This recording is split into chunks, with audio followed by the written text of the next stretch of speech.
Hola, ¿qué tal? Yo soy Alice Valeria y hoy voy a estar compartiendo con una persona muy especial que ha tenido un largo recorrido en el mundo del autismo. Todo comenzó el en que a su hija le diagnosticaron autismo severo cuando todavía estaba muy pequeña, y aunque los especialistas en su momento no le dieron ninguna esperanza, ella nunca se rindió y optó por investigar, documentarse y rodearse de profesionales que de verdad la pudieran ayudar con su hija, convirtiéndose en una experiencia que la fortaleció y la motivó a prestar su apoyo a miles de familias que actualmente se encuentran en este camino. Con ustedes, mi mamá. Gracias, mi amor. Gracias por la invitación. Sabes que este es un momento mágico, sumamente especial. Jamás me imaginé que pudiéramos tener un momento así y muchas de las mamás que me puedan estar viendo en este momento se van a dar cuenta por qué lo digo a medida que se vaya desenvolviendo, desarrollando la entrevista. Esta entrevista de verdad que promete. Van a aflorar muchas emociones. Bueno, mami, definitivamente concuerdo contigo. Sé que esto va a ser un momento maravilloso. Las dos vamos a compartir bastante y sinceramente me siento súper feliz de tenerte aquí conmigo, de tener esta oportunidad de poder hacerte esta entrevista y sé que las dos lo vamos a disfrutar muchísimo. Gracias, amor. A ver, mami, cuéntame. ¿En qué momento te diste cuenta de que las cosas no andaban del todo bien conmigo? ¿Qué señales de alerta viste que tú decidiste consultar con el médico para saber qué era lo que estaba sucediendo? Sí, realmente se suscitaron varias señales de alerta y eran bastante evidentes. Una de ellas era tu contacto visual. No sostenías la mirada por mucho tiempo. Eras evasiva, evadías. Otra señal bastante evidente y me llamaba mucho la atención era que el momento que yo tenía que ausentarme, nosotras pasamos mucho tiempo juntas, todo el tiempo tú estabas conmigo, pero en el momento que yo tenía que ausentarme, tú no tenías ninguna reacción. Y yo llegaba y tampoco tenías reacción. Como si nunca te hubieras ido. Como si nunca me hubiese ido. Y eso no está bien. Un niño pequeño llora cuando se desprende de su mamá y cuando llega se emociona. Contigo no sucedía eso. Otra cosa importante era el que no señalabas. No señalabas. Un niño pequeño puede que no hable, pero señala lo que quiere. Tú no señalabas. Otra era que no extendías tus brazos para ser cargados en los nuestros. No lo hacías. Eh, otra sería los sonidos fuertes. Habían sonidos que de pronto te desconcertaban de una manera que hacías unas crisis espantosas. Por ejemplo, cuando encendía la licuadora, cuando encendía el secador del cabello. Sí, me acuerdo. Habían momentos de que te lanzabas al piso, te dabas con tus manitas en los oídos, pero te golpeabas muy fuerte. Eran unas crisis demasiado fuertes que teníamos que tomarte para que no te autolesionaras. Sí, yo definitivamente no, yo no lo toleraba. Incluso los sonidos de los fuegos artificiales. Eso era algo que realmente me ponía muy mal. Exactamente, ningún tipo de explosivo. Nosotros no podíamos permanecer en un lugar donde hubiese pirotecnia, nada, ningún tipo de, ni siquiera los globos. En un cumpleaños que explotara un globo, teníamos que salir de allí, porque caías en una crisis terrible, terrible. Y fíjate que esto es bien curioso, ¿no? Porque nosotros llegamos a pensar de que algo pasaba contigo, que de pronto no estuvieras escuchando bien, porque cuando nosotros te llamábamos por tu nombre, Alice, Alice, tú no volteabas a mirar. Y incluso podíamos aplaudir cerca y tú no volteabas, no tenías reacción alguna. Pero si a lo lejos escuchabas una música que te encantaba, porque sí te gustaba mucho la música, y nosotros podíamos tu papá y yo no distinguir qué música era por lo bajito que estaba, pero tú salías corriendo y nosotros nos quedábamos asombrados porque era la música, era tu música favorita. Entonces no nos explicábamos cómo podías escuchar una música a lo lejos que casi tu papá y yo no podíamos distinguir, pero entonces te llamábamos por tu nombre, incluso aplaudíamos, hacíamos sonido fuerte y tú no volteabas a mirar, no estabas ensimismada. Sí. Eso era otra cosa. Te quedabas por largo tiempo mirando un punto fijo, balanceándote.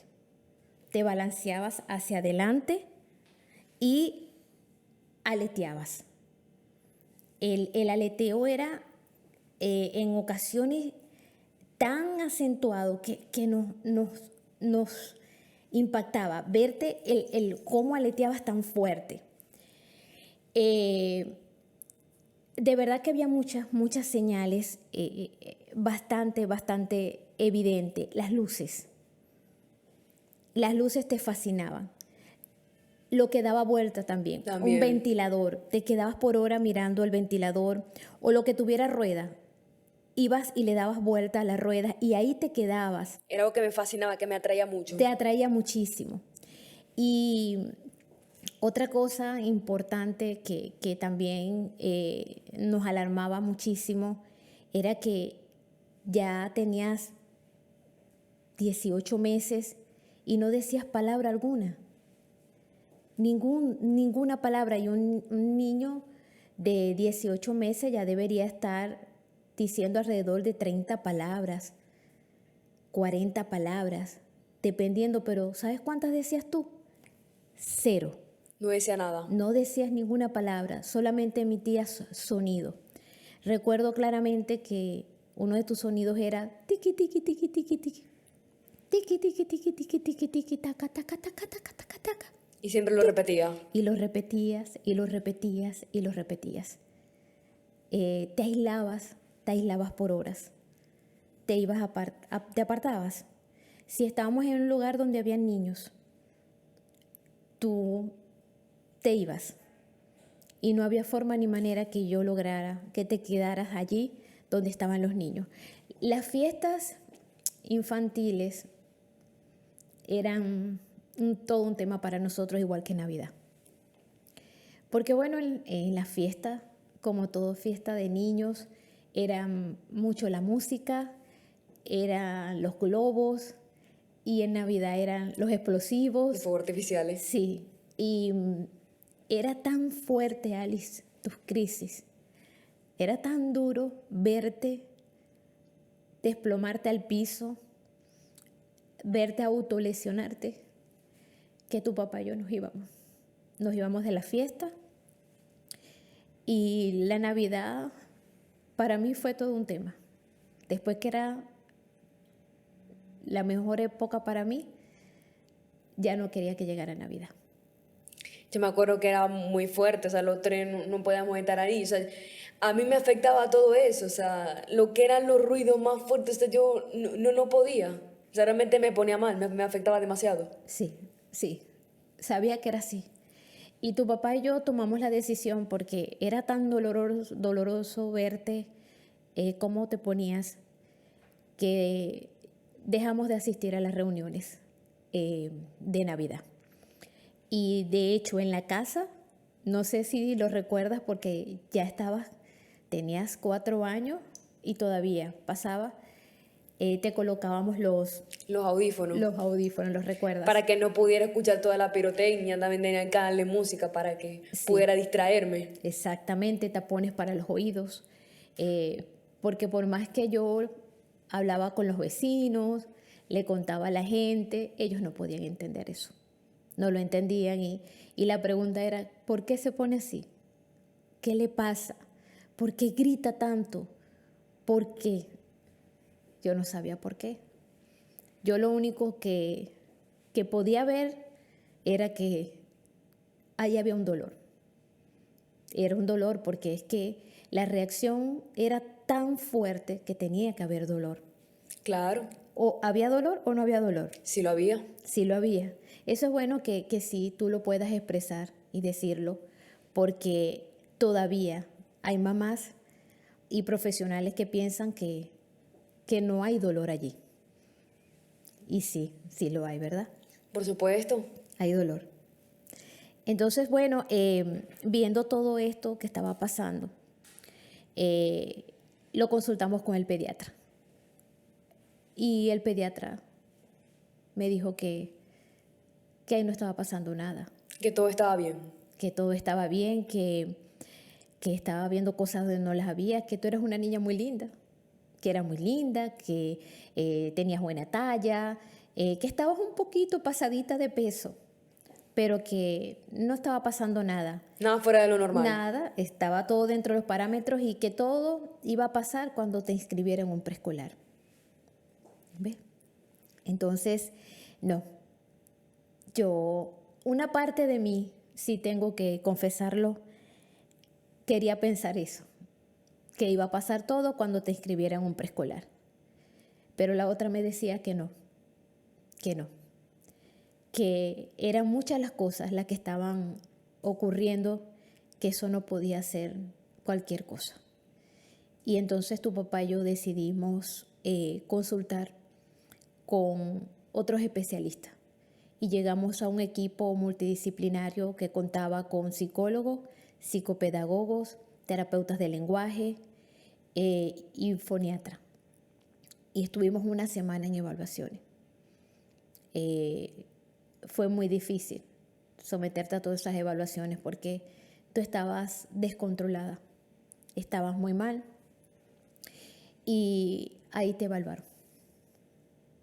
Ese equipo estuvo trabajando fuerte esa semana, estuvimos todos los días, tuve que llevarte y ahí te evaluó cada profesional. Increíble. Uh-huh. Y ahí fue donde nos dieron el diagnóstico. Ah, ok. Uh-huh. Sí. Bueno, entonces llega lo que es el diagnóstico, ¿no? Uh-huh. Cuéntame, ¿cómo manejaron ese momento tú y mi papá? ¿Y qué fue lo que hicieron tras haberlo recibido?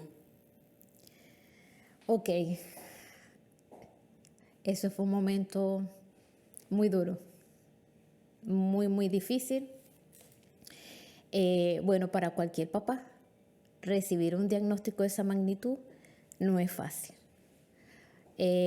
Además que el profesional, cuando se dirigió a nosotros, no tuvo la mínima delicadeza. Él nos citó al consultorio, ya tenía los resultados de cada uno de los especialistas que te había evaluado. Y bueno, como si nada, nos dijo a tu papá y a mí, la niña es autista. Con esa palabra. La niña es autista, sí. Lo recuerdo como si fuera ayer. La niña es autista y está severamente comprometida. Aquí no hay mucho que se pueda hacer. Recuerdo que no podía articular palabras. Fue algo así como quedar suspendida en el espacio. Solamente recuerdo, la niña es autista y no hay mucho por hacer. Y eso me quedó dando vuelta. Y cuando volteé a mirar a tu papá estaba en shock. Era la primera vez que yo veía a una persona en shock. Él se quedó con lo último del especialista. Decía lo último que había dicho. Y recuerdo que tu papá se acercó al escritorio y le tomaba las manos y le decía que por favor que le dijera que lo que se pudiera hacer lo íbamos a hacer. Y él dijo, no, aquí no hay nada que hacer, señor. Lleven la terapia para ver si logra las cosas básicas de la vida. Pero no hay nada que hacer. Y si pueden, busquen su psicólogo para que le ayude a sobrellevar esta situación que les ha tocado vivir.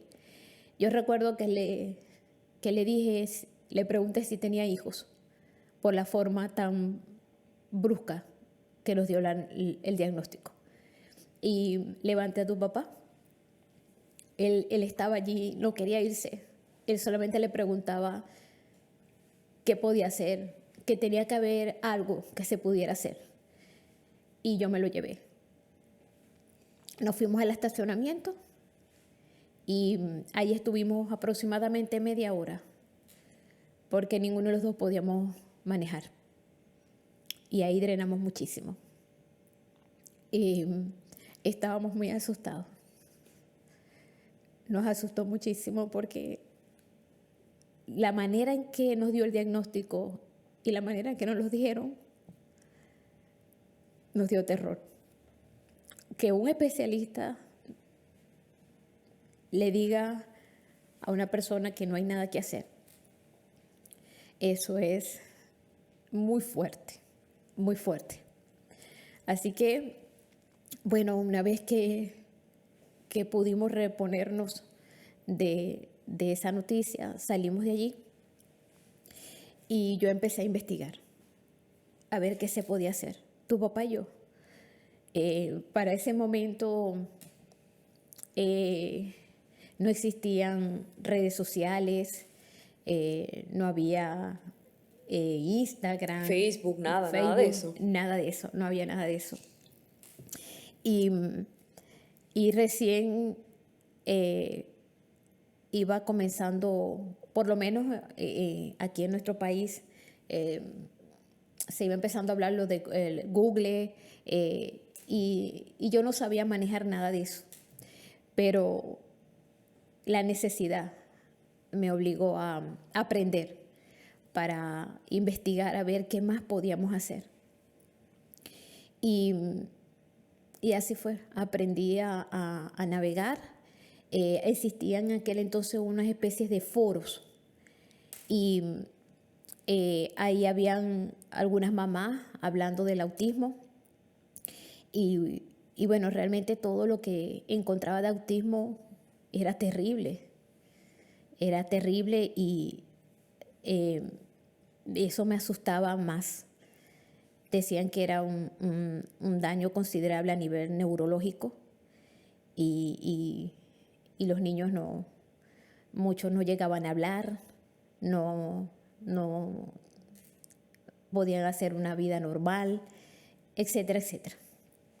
Sin embargo, yo buscando y buscando en los foros, una doctora estaba comentando que su hijo había sido diagnosticado con autismo y que ella estaba investigando a profundidad la nutrición y que se habían dado cuenta de que habían ciertos alimentos que les afectaban muchísimo. Y hablaban de una suplementación y tenía nombre, todo esto tenía nombre, hablaban de tratamiento biomédico. Y eso me llamó tremendamente la atención porque ya era como una luz. Un rayo de esperanza. Un rayo de esperanza porque todo lo que hasta ese momento había escuchado era malo, era muy malo. Y eso, yo dije, wow, ¿qué es esto? Y ella decía allí que ella lo estaba aplicando en su hijo y que su hijo estaba teniendo muy buenas respuestas. Y bueno, entré en varios foros y encontré el correo electrónico de ella y le escribí. Todos los días le escribía. Bueno, hice un correo y todos los días lo reenviaba. El mismo correo, todos los días, hasta que hubo un momento que ella me respondió.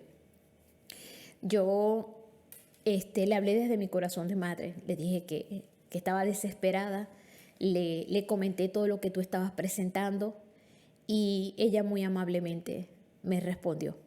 Recuerdo que para ese entonces yo no manejaba mucho el inglés y ella no hablaba nada de español. Menos mal que existe lo del traductor Google. Ajá, de Google Translate. Y exacto, y ahí entonces nos pudimos entender ambas, ¿no? Y ella me envió bastante material de lo que ella había investigado. Ella tenía una página web, me la envió. Y bueno, eso fue un mundo. Me abrió un mundo y todo me fue haciendo como clic, porque resulta que Paralelo a estos comportamientos extraños que yo estaba observando, estaba pasando algo más. Y era tu estado de salud. Cada vez se iba deteriorando más.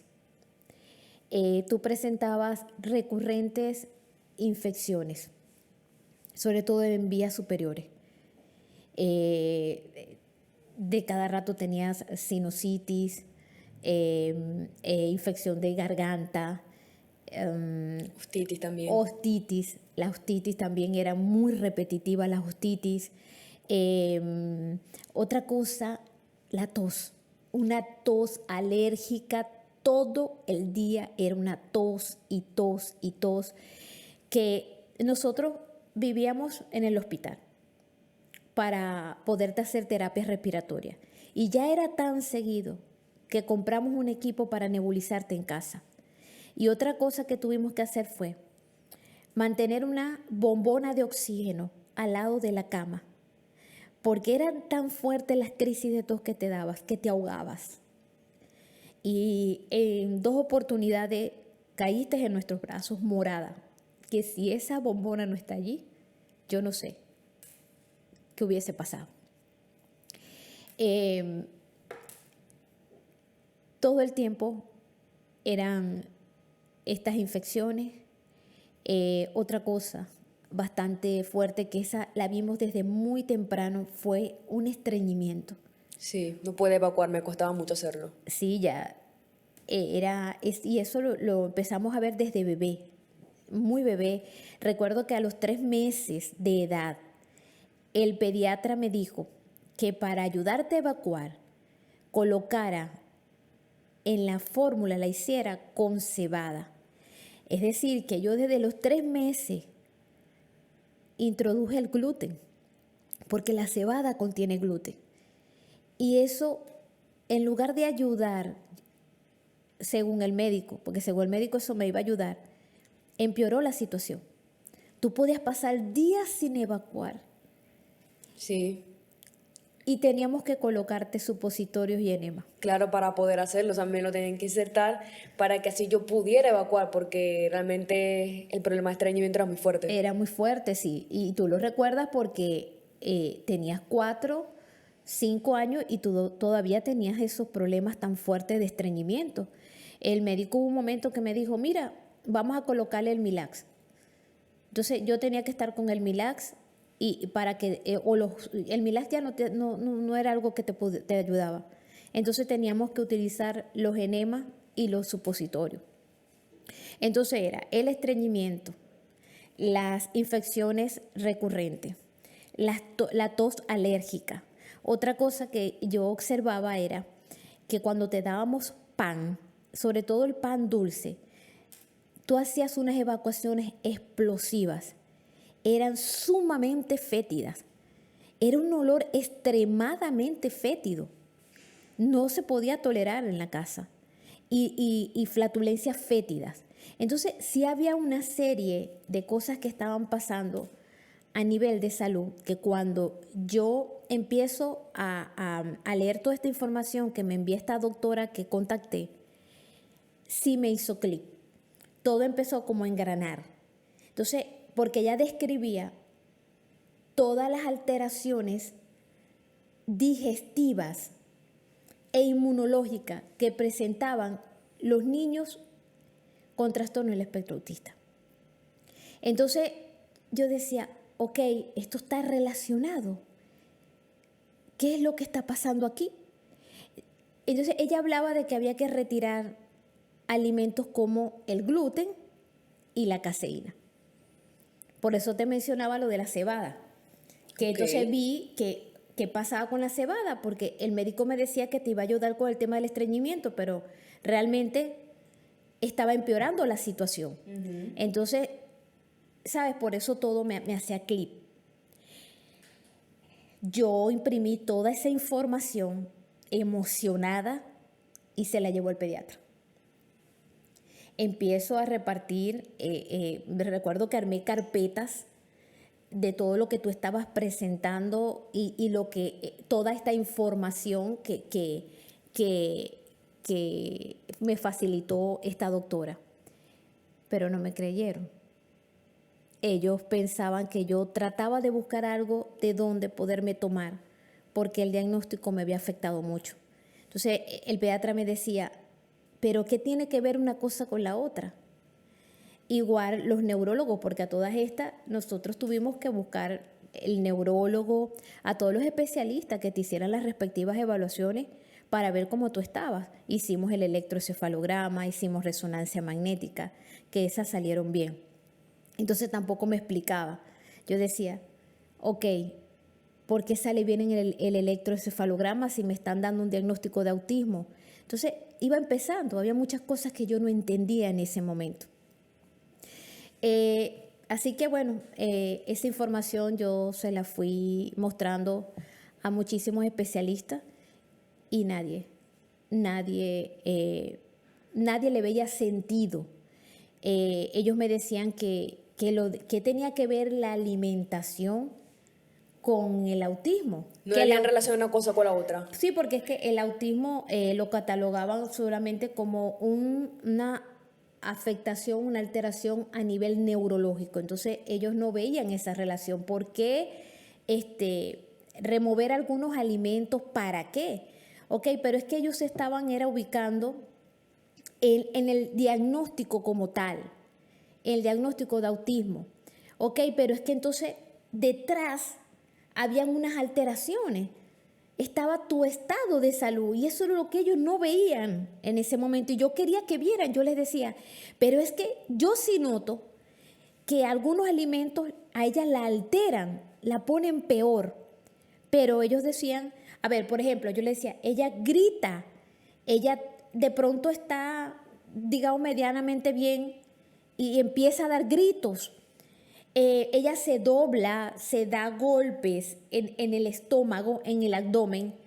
Y ellos me decían, pero es que los autistas son así, señora. Y no, resulta que lo que tenía era dolor, porque tú presentabas distensión abdominal.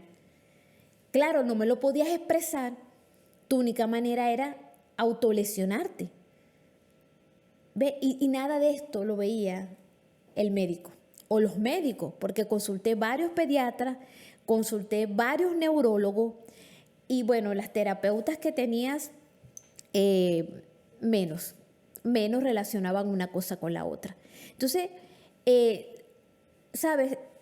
Era una cantidad de información que yo necesitaba a los profesionales para que me ayudaran a ver qué era lo que estaba pasando.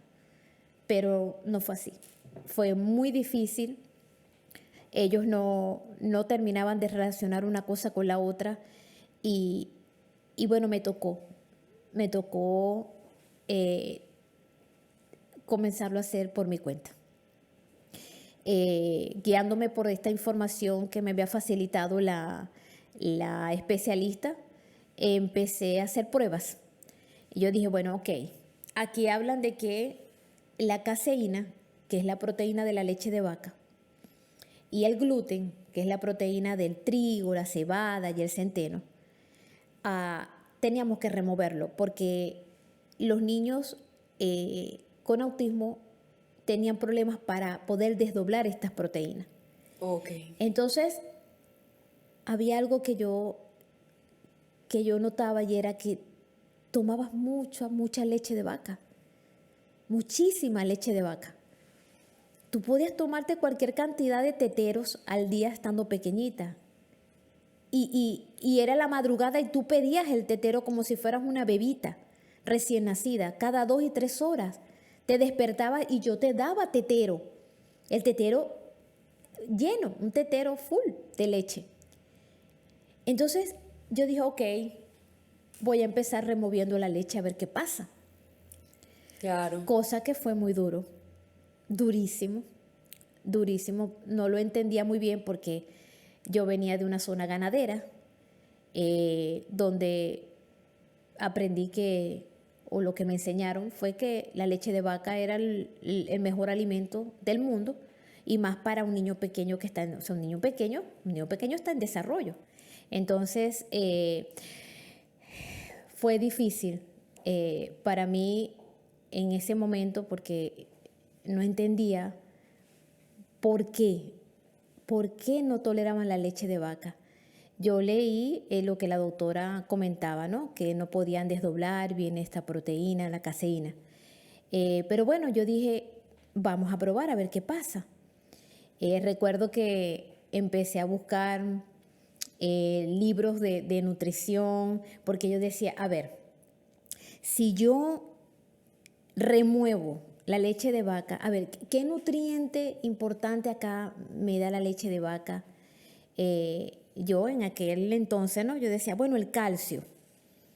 Ah, bueno, entonces tengo que darle alimentos que sean ricos en calcio. ¿Ve? Entonces yo, como tenía que hacerlo por mi cuenta, yo decía, trataba de hacerlo lo mejor, a ver, que no te causara un daño, ¿no? Porque lo estaba haciendo sola. Lo estaba haciendo solita porque los especialistas pues no me apoyaban. Así que bueno, removí la leche de vaca. Yo dije, vamos a removerla, a ver qué pasa, porque realmente tomabas muchísima leche de vaca. Y presentaste un síndrome de abstinencia súper fuerte, súper fuerte. Estabas adicta a la leche y tuviste una crisis terrible. Empezaste a autolesionarte más seguido. Tú siempre tuviste trastornos de sueño y graves, prácticamente no dormías. Y menos dormías para ese momento que retiré la leche. No, para nada, era llorar y llorar y llorar y quererte autolesionar. Yo estaba desesperada. Yo decía, estaré haciendo mal. Estaré cometiendo un error en removerle la leche de vaca. Y nada, yo seguí adelante. Fue durísimo verte tan mal. Otra cosa era que te subía la temperatura, estabas muy caliente. Es más, llegaste a hacer fiebres. Vomitaste, no me querías aceptar otros alimentos, a duras penas comías algo. Bueno, en pleno síndrome de abstinencia, negada a comer nuevos alimentos porque lo que querías era la leche de vaca. El tercer día, ya yo agotada, bueno, pidiéndole a Dios, oraba todos los días de que me dijera, que me diera una señal para yo seguir firme, porque era bien duro verte desvanecida, sin querer comer otro alimento, que yo trataba de darte porque o sea, yo estaba consciente que tú tenías que comer algo. Y bueno, estaba yo agotada física y mentalmente en esos días. Pero bueno, pasaron cosas. Muchas cosas. Sí, pasaron muchas cosas y yo te he contado que eso tú sabes que fue un momento muy... Además también lo he compartido en muchas charlas y en los posts que he compartido donde hablo de nuestro testimonio, ese momento tan hermoso que viví, que pienso que Dios obró ahí completico, porque ese día yo había decidido que iba a tirar la toalla, te iba a dar leche, porque era ya el tercer día y tú estabas demasiado mal, demasiado mal. Sí.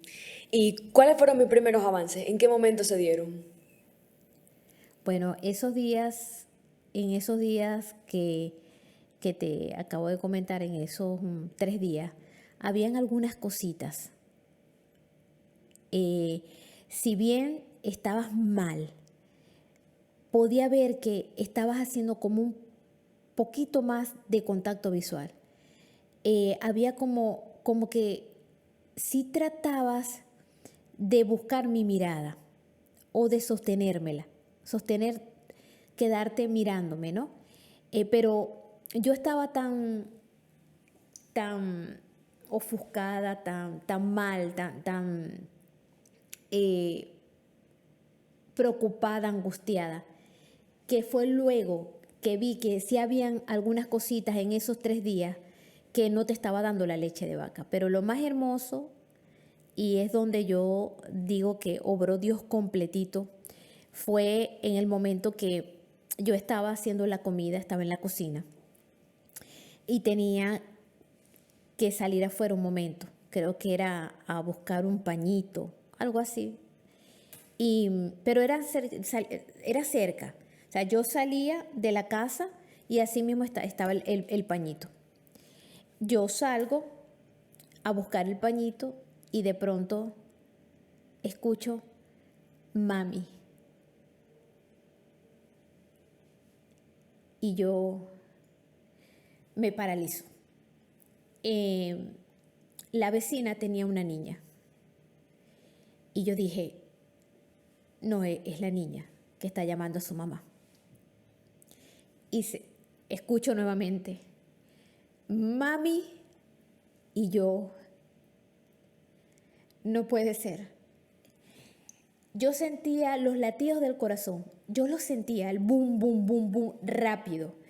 Y las piernas, sentía como las piernas se me debilitaban. Y se me hizo eterno el trecho de donde yo estaba a la puerta de la cocina. Cuando yo llego a la puerta de la cocina, tú estabas parada allí. Y tu lenguaje corporal era como, o sea, tú volviste a decirme, yo te miro y tú estabas allí paradita y dijiste, mami, con entonación y todo, era como que, ¿dónde estabas, mami? Yo recuerdo que perdí la fuerza en las piernas y caí. Caí arrodillada. Recuerdo que sonó, pum, sonó duro el choque de mis rodillas al piso. Y yo no hallaba qué hacer. Si tocarte, abrazarte, porque era la primera vez que escuchaba tu voz, que escuchaba que emitías palabras. Y tú te quedaste así mirándome y yo tratando de abrazarte, pero no quería asustarte porque yo decía, si se me trauma de verme como estoy. Y tú diste la media vuelta y te fuiste. Yo quedé ahí en el piso dando gracias a Dios. Yo pensé que no iba a escuchar tu voz, porque los especialistas me dijeron que no ibas a hablar, que nunca ibas a tomarme en cuenta, o sea, que no me ibas a reconocer como mamá. Fue duro todo lo que me dijeron. Por eso mi reacción de cuando porque no solamente fue el mami que dijeras la palabra, sin nunca haber emitido una palabra, sino que además la entonación que le diste, porque tú me estabas llamando porque yo no estaba, no me viste, no me encontraste. Y anteriormente yo salía y llegaba y tú no reaccionabas, no tenías ninguna reacción. Entonces, definitivamente, Dios obró completico allí. Fue la señal que yo necesitaba para seguir allí, removiendo los alimentos, seguir firme, y así lo hice. Tú no volviste a decir mami por un largo tiempo. No volviste a decir ninguna otra palabra. Pero empezaste a mirarme más, a mirar a tu papá, a estar más presente, o a estar presente, porque antes estabas ensimismada. Era como que no te importaba tu entorno, lo que pasara. Y ahora sí llorabas cuando yo no estaba. Ahora sí empezabas como a entender un poco lo que estaba pasando a tu alrededor, lo veía en tu gesto, en las cosas que empezaste a hacer. Y así se fueron dando avances. Las terapeutas, porque tú estabas en terapia, porque eso fue lo primero que me dijeron los especialistas, que tenía que llevarte a los centros de terapia, y los neurólogos habían indicado medicación y terapia. Lo que pasa es que yo no te había querido medicar, ni tu papá ni yo quisimos medicarte. Y cuando yo encontré todo este tema de la alimentación, decidimos que le íbamos a dar una oportunidad a la alimentación, a remover estos alimentos, a ver qué pasaba. Y eso fue lo que hicimos. Optamos por remover esos alimentos y bueno, como te dije, se fueron dando los avances. Las terapeutas estaban asombradas. Claro, ellas en todo esto no creían en la alimentación ni nada de eso. Ellas pensaban que ya estaba dando resultados. Estaban como que surtiendo el efecto las terapias, pero ellas reconocían que era como muy rápido. Ellas sí estaban viendo algo allí, porque en la manera en que ellas me lo decían, de que ya estabas alcanzando los objetivos que ellos ellos se plantean ciertos objetivos y tú los alcanzabas muy rápido. Entonces ella decía, wow. Conversaban entre sí, hicieron reuniones, estaban como asombradas de tus avances, cómo se estaban dando tus avances. ¿Ok? Otra cosa importante era que a ti, el pediatra te había diagnosticado asma de por vida. Ya, como te comenté, teníamos el equipo para nebulizarte, la bombona de oxígeno, todo esto, y bueno, tantos episodios que tuviste que te diagnosticaron asma de por vida. Y lo otro era que habían planificado el pediatra una cirugía porque tú presentabas ronquidos muy fuertes al dormir. Tú no dormías prácticamente nada, pero cuando dormías eran espantosos los ronquidos. Y él te examinó y tenía las adenoides aumentadas, estaban demasiado inflamadas, y él programó una cirugía. Y cuando removí la leche y también removí el gluten, no, era tan impresionante aquello. El pediatra quedó tan desconcertado porque resulta que ya no habían crisis de asma y las adenoides estaban perfectas. ¿Sabes? La operación no se llevó a cabo. Entonces, estaba yo viendo ahí cosas que no estaban viendo los médicos, que removiendo estos alimentos estaba mejorando tu estado de salud. ¿Ves? Una operación que estaba planificada por adenoides y ya las adenoides estaban bien. El asma, la tos se fue, no había asma. La distensión abdominal ya no estaba, la flatulencia fétida, el olor extremadamente fétido de las heces tampoco estaban. Empezaste a dormir. Alice Valeria, yo iba, y tu papá iba a tu cuarto y nos quedábamos mirándote en la cama. Yo recuerdo que yo pasaba mi mano por tu nariz a ver si respirabas, porque era impresionante verte dormir, porque no dormías. Todas esas cosas se fueron dando, todas esas cosas maravillosas, removiendo estos alimentos. Otro alimento, bueno, eso no es un alimento, eso es un producto, el azúcar. El azúcar refinado también la removí.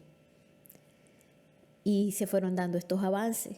Sé que todavía esto es un tema demasiado polémico, yo lo sé, pero es mi verdad,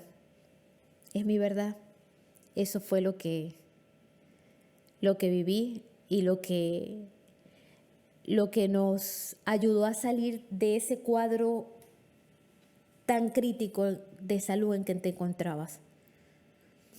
Ya las evacuaciones ya no eran 5 días, ni 6 días sin evacuar. Ya no había que colocarte tantos supositorios y enema, no había que colocarlo tan seguido. Eso también fue mejorando de manera paulatina a medida que íbamos removiendo, que removimos estos alimentos. Wow. En pocas palabras, estaban en el camino correcto. Sí, al ver esas mejorías tan impresionantes, yo dije, este es el camino, este es el camino. Yo no lo entendía todavía muy bien, pero al ver esos avances tan maravillosos de salud y también en comportamiento, yo dije, wow, ¿qué es esto? Esto es impresionante. Y todavía sí, ni las terapeutas ni los médicos lograban admitirlo o reconocerlo. Pero mi corazón de madre decía que por ahí era, que por ahí, que ese era el camino. Ese era el camino y de hecho, bueno, sabes que, y le informamos pues a la audiencia, que yo creo una fundación. Yo creo una fundación a raíz de todo lo que yo empiezo a ver en ti. Empecé a investigar mucho más para poder comprender todos esos cambios que se estaban suscitando en ti y fui encontrando uno que otros especialistas. No eran muchos, ya ves que ninguno me creía, ninguno de los médicos que consulté me creían, pero sí encontré un pediatra gastroenterólogo, encontré una terapeuta ocupacional capacitada en integración sensorial. Ya ves que tú presentabas muchas alteraciones sensoriales, el que tú te golpearas los oídos cuando escuchabas los ruidos muy fuertes, eso es hipersensibilidad auditiva. Otra cosa era cuando te tocábamos, ¿te acuerdas? Sí. Te tocábamos suave y tú enseguida te quitabas porque No lo toleraba. No lo toleraba, exactamente. Y lo otro, ya que estamos hablando de la parte sensorial, que menciona este especialista, la hiposensibilidad olfativa. Tú registraste los olores a los 8 años. Entonces había unas alteraciones allí bastante considerables que fueron mejorando cuando moví o removí estos alimentos. Entonces yo decía, esta terapeuta ocupacional tengo que contactarla.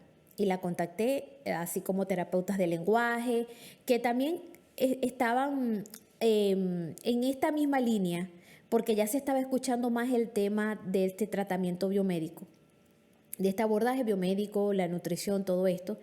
Y entonces yo creo la fundación para poder tener la formalidad de traer a estos especialistas a nuestra ciudad y así poder hacer jornadas de valoración donde no solamente te valoraran a ti, sino a muchos otros niños que lo estaban necesitando, porque yo empecé a contactar muchas mamás y hacía reuniones. Recuerdo que llegaba, las hacía o en la casa o en la casa de una de estas mamás y así nos íbamos reuniendo.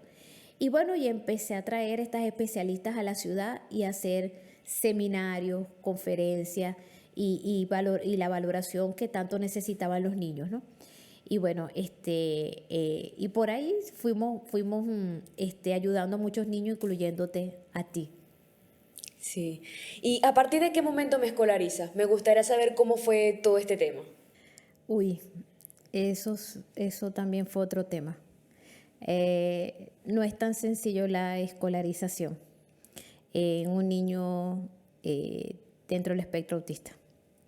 Y en aquella época era mucho más, digamos, cuesta arriba.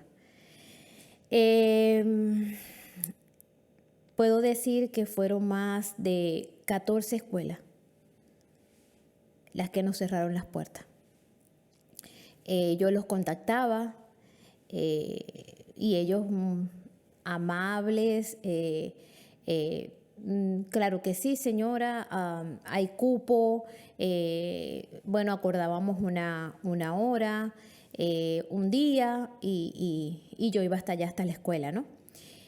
Desde que llegaba era con mucha amabilidad y una vez ya yo me sentaba a hablar con la directora y le explicaba la situación, le hablaba de tu diagnóstico, se transformaba. fue difícil también, fue muy duro porque no se conocía mucho sobre el tema. Había había mucho más desconocimiento sobre cómo era, cómo era, qué era el autismo y cómo se veía un niño. Y te lo digo porque en una de esas tantas entrevistas ya estaba yo bastante desgastada porque es bastante difícil llegar a la escuela y que te reciban con tanta amabilidad y luego prácticamente te boten de la escuela porque, bueno, no pueden recibirte a tu niño, ¿no? Entonces, en una oportunidad llego muy amable, también la directora, y estamos hablando de cómo se manejan en la escuela, ya sabes, haciéndome una descripción general de todo lo que tienen en la escuela, lo que ofrecen. Entonces, bueno, yo le explico sobre tu diagnóstico. Y ella, al igual que los otros, se transformó. Entonces me dijo, no, bueno, señora, de verdad que no, aquí no podemos recibir niños que tengan estos tipos de trastornos. Y lo dijo de una forma bastante despectiva. Y lo que dijo luego, eso me derrumbó. Ella me dice así, como si nada, ¿cómo es ella? ¿Cómo es su niña? Y digo yo, ¿cómo que cómo es? ¿Cómo se ve físicamente? Porque eso es importante, señora. Porque no me van a caer los demás representantes porque se asusten los niños. Y eso fue bien, bien doloroso. Yo no sé qué se imaginó la directora. Imagínate, la directora de un colegio grande, muy reconocido en la ciudad. Y me impactó. Me impactó, le dije, ella se ve como cualquier otro niño. Es una niña muy bonita.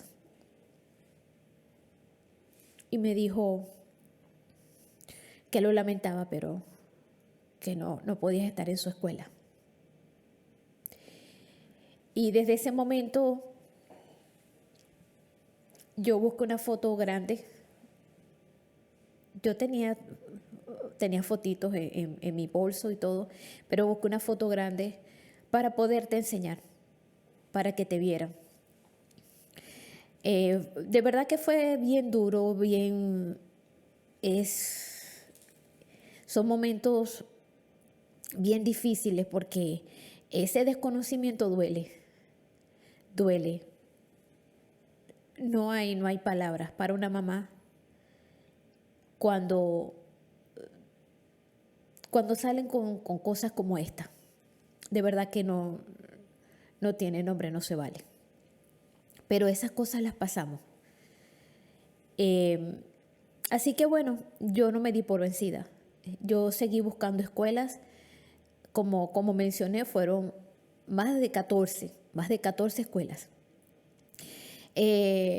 Hasta que llegué a una escuela pequeña que además era aconsejable que fuera una escuela pequeña. Y yo llego, me atiende la directora y me dice que tengo que reunirme con la psicóloga de la escuela. Porque yo le dije que, como a todos, que tú habías sido diagnosticada con autismo. Y bueno, ya yo en ese punto estaba bastante lastimada, por decirlo de alguna manera, lastimada. Y la directora, yo dije, nada, me está enviando con la psicóloga para que ella, no sé, me lo diga de una forma no tan dolorosa de que no te iban a aceptar. Entonces, bueno, yo paso con la psicóloga. Y la psicóloga está hablando, me está haciendo algunas preguntas, que la verdad no recuerdo muy bien cuáles eran las preguntas. Y hubo un momento que ella me dice, entonces una niña. Y fue automático. Yo enseguida busqué el bolso y saqué la foto. Y le dije, mire lo bonita que es. Y no va a asustar a los niños. Y empecé a llorar. Me derrumbé, ya no podía más. De verdad, ya no podía más. Con tanta, era humillante, de verdad era durísimo. Ella se levantó y me abrazó, me buscó agua. Recuerdo que me trajo un vasito con agua y me dijo, para verla, y me quita la foto y me dice, qué linda, es muy bonita la niña. Y yo no paraba de llorar. Y me dijo, yo le dije, está bien, no me la van a aceptar. Y me dijo, no le he dicho que no la vamos a aceptar. Sí debo decirle que no sabemos absolutamente nada de autismo, porque nunca hemos tenido casos de autismo en esta escuela. Pero estamos dispuestos a aprender. Y ahí lloré más aún. Yo no lo podía creer. De verdad que no podía creer que te fueran a aceptar. Me dijeron que sí, que ellos no sabían sobre el autismo, pero que ellas estaban dispuestas a eso, a documentarse y que bueno, que si contaban con mi apoyo y el de tu papá, que eras bienvenida, que las puertas de esa escuela estaban abiertas para ti. Bueno, eso fue hermoso. Fue un hermoso gesto. No tenía yo palabras para agradecerle a estas personas que se convirtieron en una familia. Porque bueno, ahí estuviste tú, toda tu preescolar, tu básica y parte del bachillerato, porque era una escuela que tenía todo, ¿no? Gracias a Dios, ¿no? Sí. Era pequeña, pero tenía todo. Recuerdo que hablé con la psicóloga que te estaban atendiendo a ti, hablé en el centro de terapia y acordamos un día para llevar a todas las maestras del preescolar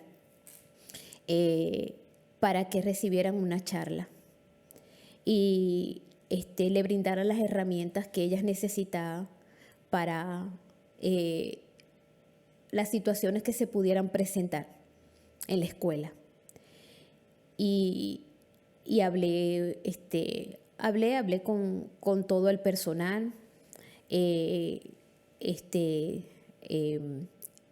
traté de bajarle charlas con ayuda de la psicóloga. La psicóloga también estuvieron yendo a la escuela. Iban cada semana, después ya era una vez al mes y así. Estuvieron todo el tiempo allí muy pendientes. Hicimos un bonito equipo porque estaban los médicos. Recuerda que comenté que traje especialistas de otras ciudades a través de la fundación que creé.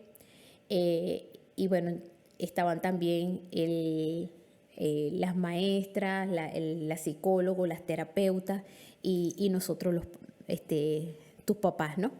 Estábamos muy pendientes del proceso, estábamos muy atentos a todo lo que sucediera contigo. Tu papá formó parte del comité, era del comité de padres y... Sí, creo que era la junta directiva. Era de la junta directiva de padres y representantes. Y bueno, cada vez que necesitaban una mamá para algo, yo estaba allí. O sea, tu papá y yo nos involucramos mucho con la escuela, como te comenté, y tú lo sabes, se volvió nuestra segunda familia. Definitivamente. Sí, ahí yo sé que tienes muy bonitos recuerdos de tus maestros, había mucha calidad humana. Y, bueno, esa calidad humana fue lo que permitió que lleváramos tan bonita relación y que todo marchara bien contigo, porque de verdad que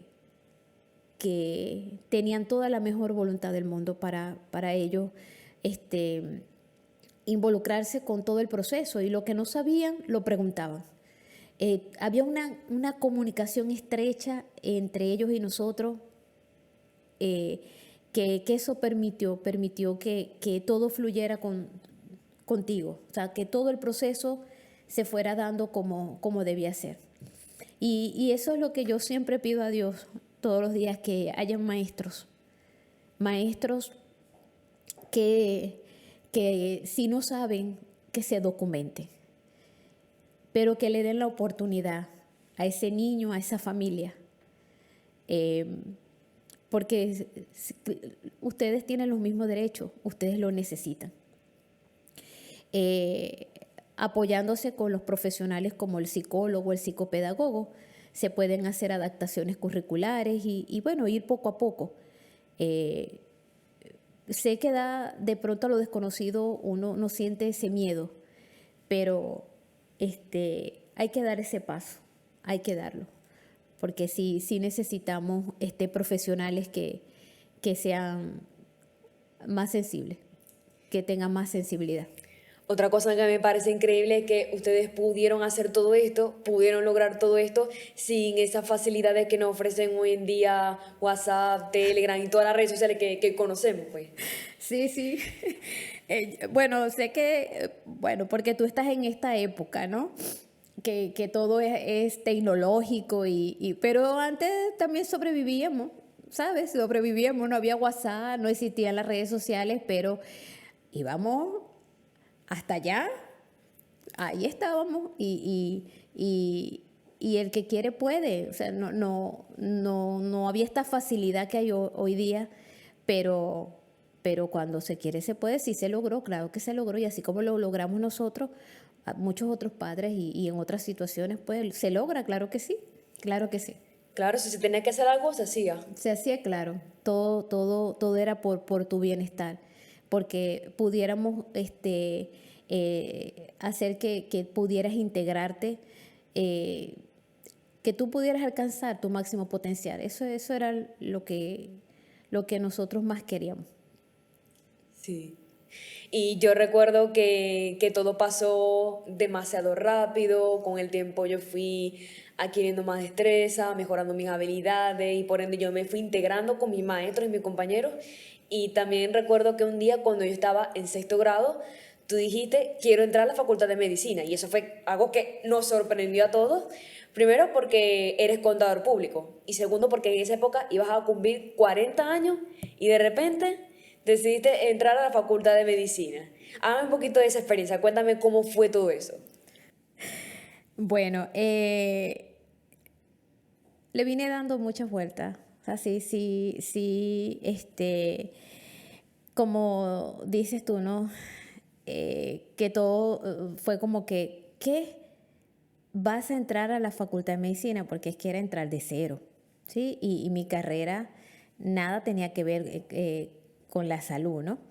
Pero fue precisamente, Ali, toda esta experiencia que nos tocó vivir lo que me lleva a tomar esa decisión.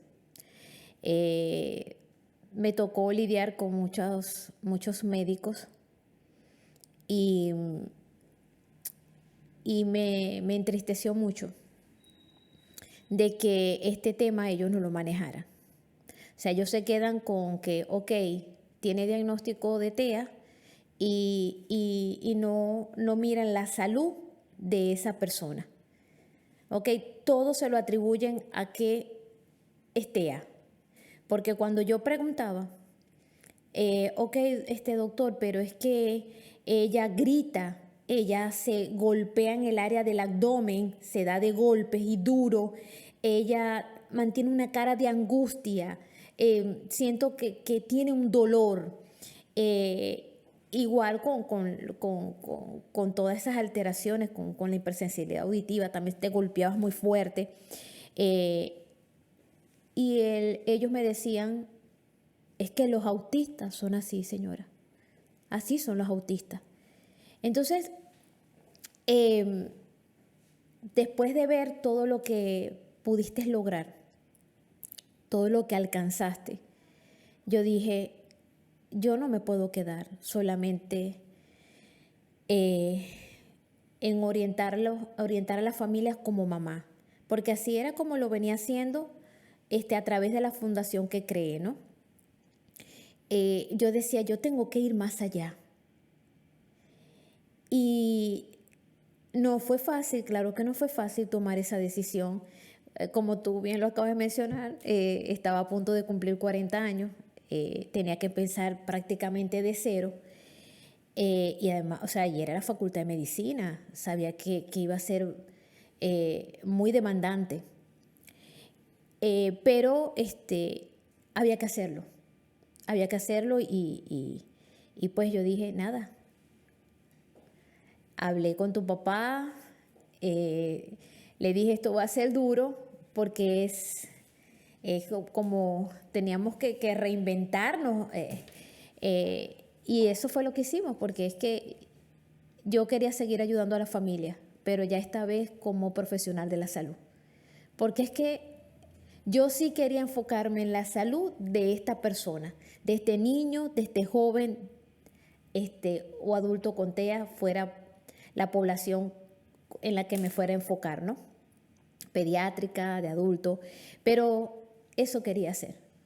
Quería, uno, formarme a nivel académico, ¿ok? Y dos, que la próxima generación que saliera, que egresara de la Facultad de Medicina, tuviera por lo menos nociones o conociera lo básico de lo que pasa con los niños dentro del espectro autista a lo que refiere la salud. ¿Esos fueron tus objetivos principales? Sí, esas dos cosas. Una vez que yo entro a la Facultad de Medicina, fue todo bien cuesta arriba, fue duro, fue durísimo porque yo entro específicamente a la Escuela de Nutrición y Dietética porque quería formarme en esa área, el área de nutrición. Muchos de mis profesores eran médicos y bueno, como los médicos que yo había consultado pensaban igual sobre este tema, que el autismo nada más lo miraban desde neurología y psiquiatría, desde ahí. O sea, otra área, ¿para qué? ¿Por qué? Si el autismo se supone que la afectación está solamente a nivel neurológico. Entonces, bueno, todo lo que yo hacía en la Facultad de Medicina, todos los trabajos que hacía, todas las actividades eran enfocados al TEA. Tuve profesores maravillosos que me escucharon, que tomaron en cuenta lo que yo estaba diciendo, se interesaron en el tema y me daban oportunidades. Otros no tanto, otros no querían que yo les hablara del tema. Pero yo seguía, yo fui haciendo un trabajo de hormiguita en la escuela. Hay una materia que es el servicio comunitario, esa es obligatoria, esa si no la haces no egresas. Sí. Ok, por primera vez se enfocó a la comunidad TEA. Allí hacíamos sesiones educativas, íbamos a las escuelas, a las fundaciones, para hablarles del tema, de lo importante que era la nutrición. También en los niños, jóvenes y adultos dentro del espectro autista. Recuerdo que los profesores confiaron en mí. Tuve una coordinadora porque bueno, era alumna, yo era una alumna y tenía que tener un coordinador. No manejaba tanto el TEA, pero mira, me apoyó muchísimo sirvió de coordinadora y formamos un grupo de 20 alumnos donde yo les bajaba información e iban aprendiendo porque sabemos que el programa académico no contempla el autismo. De hecho, nosotros vimos materias como fisiopatología, donde vemos las patologías que existen y vimos síndromes. Y el autismo fue algo como que así, por encimita, no se detuvieron, no fue mucho lo que hablaron sobre el autismo, pero no es culpa, no fue culpa ni es culpa de los profesores. Ellos sencillamente no tienen la formación en el tema. Así que bueno, ¿cómo iban ellos, cómo los profesionales de la salud a los que yo consulté me podían ayudar si no lo vieron en su carrera? Entonces, ese era mi objetivo, que lo tomaran en cuenta. Yo era conocida como la señora del autismo en la Escuela de Nutrición y Dietética. Hice muchas actividades, como ya comenté, muchos profesores abrieron su mente y me apoyaron. Y hicimos un trabajo muy bonito en la Escuela de Nutrición y Dietética sobre todo este tema. Mi tesis, por supuesto, fue sobre la intervención nutricional en escolares con TEA. Y fue un trabajo inédito en la Escuela de Nutrición y Dietética. Y obtuvimos la máxima nota. Que por ahí, bueno, siempre está en discusión que no existen tantos trabajos científicos sobre el tema, pero mira, para poder hacer una tesis tú tienes que tener muchos trabajos científicos que avalen ese tema del que tú quieres hablar, ¿no? Y tuve bastante sustento científico en mi tesis. Y bueno, eso fue digamos, el trabajo de hormiguita y lo que pude dejar en la escuela de nutrición. Yo estoy segurísima que muchos de los compañeros, ahora colegas, que se les sienta una familia enfrente y le habla de autismo, no le van a decir que tiene que ver una cosa con la otra. Yo estoy segura de eso. Los van a saber canalizar porque por lo menos lo básico lo manejan. Ajá, así es. Entonces, fue cuesta arriba porque había muchas cosas. Mis compañeros eran prácticamente mis hijos, podían ser mis hijos. Habían profesores muy cerrados al tema, pero también hubo una parte muy bonita. Y es que hice ruido en la Escuela de Nutrición y Dietética y hubo un aprendizaje de ambas partes, tanto de mis profesores como obviamente de la mía, ¿no? Donde ambos aprendimos. Yo de la formación del área de nutrición y ellos del tema de autismo y ver cómo la persona con autismo también hay que vigilar la nutrición para que pueda tener un mejor estado de salud. Y ahí es donde yo quisiera hacer un paréntesis, porque este tema todavía, como lo he venido comentando, es muy polémico. Sí, mucha gente dice, pero ¿qué tiene que ver una cosa con la otra? Todavía a estas alturas, ¿ok? Ya yo tengo 18 años en este camino y todavía siguen en lo mismo. Y el llamado es a que los profesionales de la salud vean más allá del diagnóstico de autismo, que vean a la persona, que se enfoquen en la salud de ese paciente y que la base es la nutrición.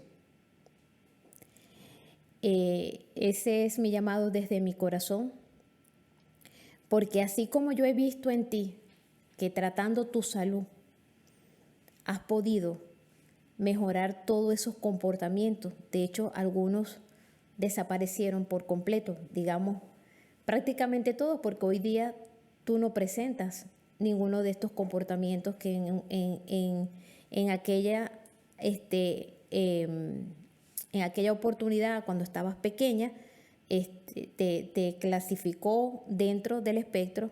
Hoy día no están. Te pudiste lograr integrar la sociedad de manera satisfactoria. Así hay muchos jóvenes que lo han logrado.